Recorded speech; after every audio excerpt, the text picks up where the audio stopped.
Welcome to Padmamohana TV awards Kashyap గారు. Thank you so much. ఎలా అనిపిస్తుంది to be part of this event? Feeling fantastic అండి. First and foremost thanks to the organizers నన్ను select చేసుకున్నందుకు. Any function టాలెంట్ని, ప్రతిభని గుర్తించి అది రికగ్నిషన్ ఇవ్వటము అనేది that's a fantastic thing. Feeling happy. ఇది పాత వీడియోస్ చూసుకున్నా లేదంటే మీ పాత ఫొటోస్ సోషల్ మీడియాలో చూసుకున్నా దానికి ఇప్పటికీ చాలా డిఫరెన్స్ ఉంటుంది సార్.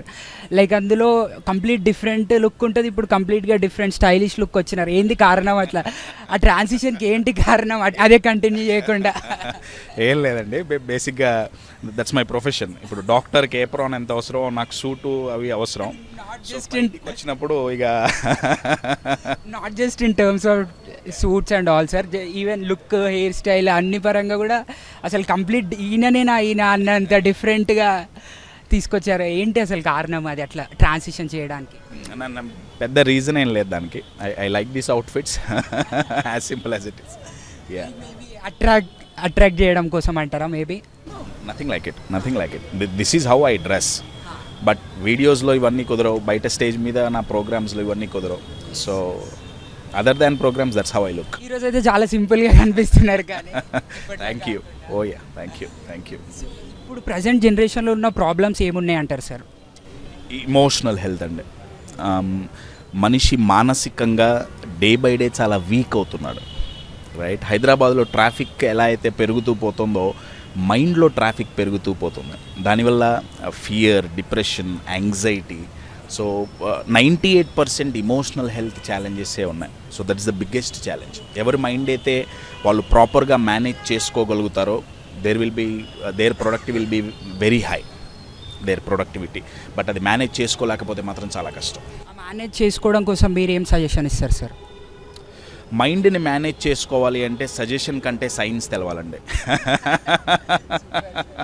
సో ఆ సైన్స్ నేర్చుకోవటం అనేది నేను ఇచ్చే సజెషన్.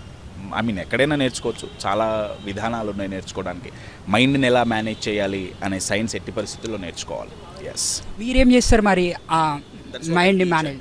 నో నాట్ టీచింగ్ గురించి అనట్లేదు. మీరు మీ ఎమోషనల్ హెల్త్ని కానీ మెంటల్ హెల్త్ని కానీ బ్యాలెన్స్ చేసుకోవడం కోసం మీరేమి ప్రికాషన్స్ కానీ ఏం చేస్తారు? ప్రికాషన్స్ కాదండి, I know how to manage this. ఇప్పుడు డ్రైవింగ్ అనేది ఒక కార్ డ్రైవ్ చేయాలి అంటే that's a skill, comes with practice. Similarly మైండ్ని మన చెప్పు చేతుల్లో పెట్టుకోవాలి, డ్రైవ్ చేయాలి అంటే దెర్ ఆర్ పర్టిక్యులర్ విధానాలు ఉంటాయండి.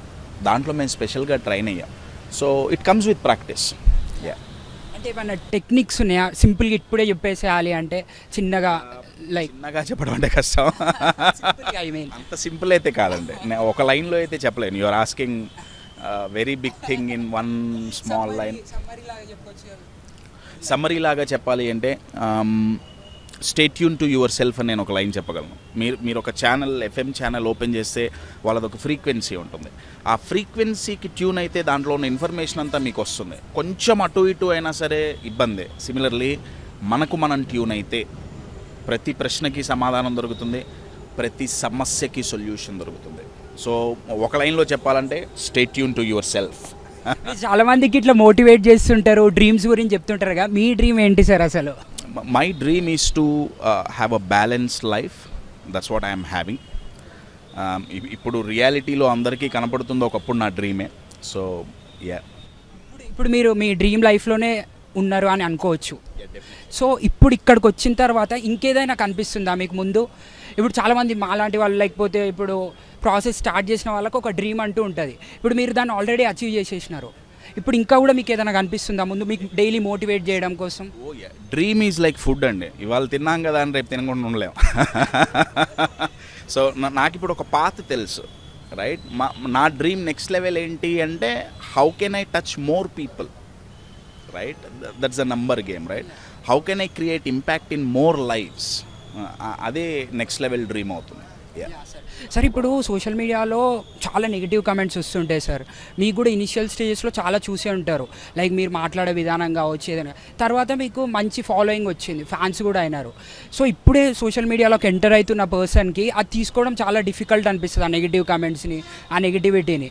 సో మీరు ఎలా మేనేజ్ చేశారు? అండ్ సోషల్ మీడియాలోకి ఇప్పుడే వస్తున్న వాళ్ళకి మీరు ఏం సజెషన్ ఇవ్వాలనుకుంటున్నారు అలాంటి నెగిటివిటీని ఫేస్ చేయడం కోసం? ఫస్ట్ అండ్ ఫార్మోస్ట్ ఒకటి అర్థం చేసుకోవాలండి, ఎవరు చెప్పిన మాట మనం స్వీకరించాలి. ఆ నెగిటివ్ కామెంట్స్ అనేది ఎవరికైనా తప్పదు, రైట్? ఎంత పెద్ద వ్యక్తి అయినా, అది స్పోర్ట్స్ పర్సన్ అయినా, సినిమా పర్సన్, ఎవరికైనా అది తప్పదు. ఎవరో ఒకళ్ళు ఏదో ఒక కామెంట్ చేయకుండా ఉండరు. మై క్వశ్చన్ ఈజ్, ఇప్పుడు నేను మీరు అబ్బాయి కాదు అంటే మీరు పట్టించుకుంటారా? Because you know your a boy, your a men, you know it. ఎవరన్నా మన కెపాసిటీని క్వశ్చన్ చేస్తే నీకు చేత కాదురా అని ఏదో కామెంట్ చేసినంత మాత్రాన మనం ఎఫెక్ట్ అవుతున్నాము అంటే మన గురించి మనకు తెలియదండి. మన దమ్ము గురించి మనకు తెలియదు. అది తెలిసినప్పుడు కామెంట్స్ ఎఫెక్ట్ చెయ్యవు. సో బేసికల్గా దీని సొల్యూషన్ మన గురించి మనకు తెలియాలి. మన గురించి మనకు పర్ఫెక్ట్గా తెలిస్తే ఎవరేమన్నా మనకి ఫరక్ పడదు కదా, డెఫినెట్గా ఫరక్ పడదు. ఫరక్ ఎందుకు పడుతుంది అంటే ఈ మెటీరియల్ ఏంటో మనకు తెలియదు, రైట్? ఇప్పుడు మన కెపాసిటీని ఎవరన్నా డౌట్ చేస్తే కామెంట్స్ ఏమొస్తాయి? ఇప్పుడు నేను నాది తీసుకున్నాను అనుకోండి, రే నువ్వు చెప్పేది బాగాలేదేనో, ఇది కాదనో, అది కాదనో, there will be few disagreements అండి. ప్రతి ఒక్కళ్ళకి మనం నచ్చం, ఇది బాగా గుర్తుపెట్టుకోవాలి. ప్రతి ఒక్కళ్ళకి మనం నచ్చం. అది పెట్టుకున్నప్పుడే కామెంట్స్ మనల్ని ఎఫెక్టివ్ చేస్తాయి. ప్రతి ఒక్కళ్ళకి నేను నచ్చాలి అన్నదే టార్గెట్ అయినప్పుడు, అన్నదే గోల్ అయినప్పుడు ఏమవుతుందంటే వాళ్ళకి నచ్చట్లేదు కాబట్టి ఆ కామెంట్స్ మనల్ని బాగా ఎఫెక్ట్ చేస్తాయి అన్నమాట.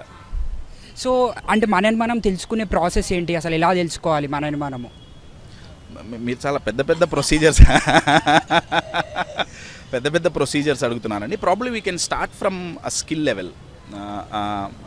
మనకి బాగా నచ్చిన పని ఏంటి, మనం బాగా చేయగలిగిన స్కిల్ ఏంటి, రైట్?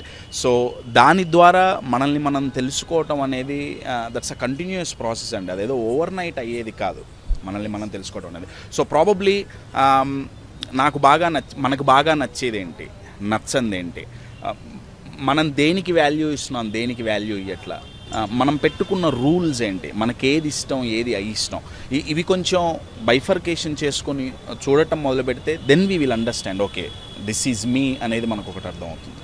మీరు రీసెంట్గా చిరంజీవి గారిని కూడా కలిశారు. మీ సోషల్ మీడియాలో కూడా చాలా ఫొటోస్ అండ్ వీడియోస్ చూస్తుంటాము. మీరు మీ జర్నీ స్టార్ట్ చేసేటప్పుడు ఇదేమైనా మేనిఫెస్ట్ చేశారా సార్, ఇట్లా ఒక రోజు వస్తుంది, ఒక రోజు నేను చిరంజీవి గారిని కలుస్తాను? ఎందుకు అడుగుతున్నా అంటే పర్టికులర్ని మేనిఫెస్టేషన్ అని మీలాంటి వాళ్ళు బాగా చేస్తుంటారు అండ్ దీని గురించి మాట్లాడుతుంటారు. సో మీరు మేనిఫెస్ట్ చేశారా ఈ డే గురించి? అంటే నాట్ స్పెసిఫికలీ అండి, not specifically. I'm a big fan of him, no doubt. But ఒక ఫ్యాన్గా కాకుండా ఒక కోచ్గా ఆయన్ని కలవటం అనేది that's a very big achievement for me. But yeah, I know నా 12 years జర్నీలో I know one thing, as a కోచ్గా వాళ్ళు ఎటువంటి ఫీల్డ్లో ఉన్నా సరే I know I will be coaching them. నేను కాకపోతే అది ఎవరు అన్నది నా మైండ్లో ఒకప్పుడు లేదు. బట్ అది చిరంజీవి గారి ద్వారా ఇదవుతుంది అని నేను ఎప్పుడూ అనుకోలేదు. మేబీ అన్కాన్షియస్గా maybe yes. Maybe I love meeting him అండి. అంటే నా చిన్నప్పటి నుంచి బీయింగ్ అ ఫ్యాన్, నేను రీసెంట్గా ఇది ఆయన గారితో కూడా చెప్పాను. ఇంద్రా సినిమా రిలీజ్ అయినప్పుడు క్యాసెట్ కొనుక్కోవడానికి వెళ్తే, పాటలు రిలీజ్ అయినప్పుడు క్యాసెట్ కొనుక్కోవడానికి వెళ్తే ఆ షాప్లో ఒక దాయిదాయిదామా స్టెప్ పోస్టర్ ఉంది. ఇంకా సినిమా రిలీజ్ అవ్వాల, రైట్? ఆ స్టెప్ ఏంటో తెలియదు. సో 100 రోజులు సినిమా ఆడింది, రైట్? 100 రోజులు నేను ఆడియో షాప్ వాళ్ళని అడిగాను నాకు ఆ పోస్టర్ ఇవ్వన్నా అని. నేను అప్పుడు 9th 10th ఉన్నా. డబ్బులు ఇస్తా అన్నా ఇలా. మేము అప్పట్లో పోస్టర్స్ బయట ఎక్కడ దొరికేవిగా. 100 రోజులు తిరిగా, నాకు ఆ పోస్టర్ ఇవ్వాల. 20 ఏళ్ల క్రితం 22 ఏళ్ల క్రితం సంగతి ఇది. ఇందిరా అంటే 20 ఏళ్ళు అయిపోయింది. కట్ చేస్తే 20 ఏళ్ళ తర్వాత పోస్టర్తో పని లేదు. మీరు ఊహించుకుని ఇది 60 ప్రాబ్లీ ఆ మేనిఫెస్టేషన్ అనేది ప్రాబ్లీ నేను చేసి ఉంటాను, కానీ అది అన్కాన్షియస్గా అయి ఉంటుంది. అంటే బేసికలీ అందరికీ అట్లనే అవుతుంది కదా, మేనిఫెస్టేషన్ తెలియకుండానే అది మేనిఫెస్ట్ అయిపోతుండే చాలా. ఎస్ అండి. సో సూపర్ సార్, నాకు ఇంకా చాలా క్వశ్చన్స్ ఉన్నాయి అడగాలని. సో ఫ్యూచర్లో మనం ఇంకా పెద్ద పాడ్కాస్ట్ ఆర్ ఇంటర్వ్యూ ప్లాన్ చేసి ఇంకా మాట్లాడదాం ఇలాంటి విషయాలు, manifestation and all topics. Let's meet again hopefully. నాకు వదలాలని లేదు మిమ్మల్ని, కానీ as for the time being we need to. Right, thank you sir.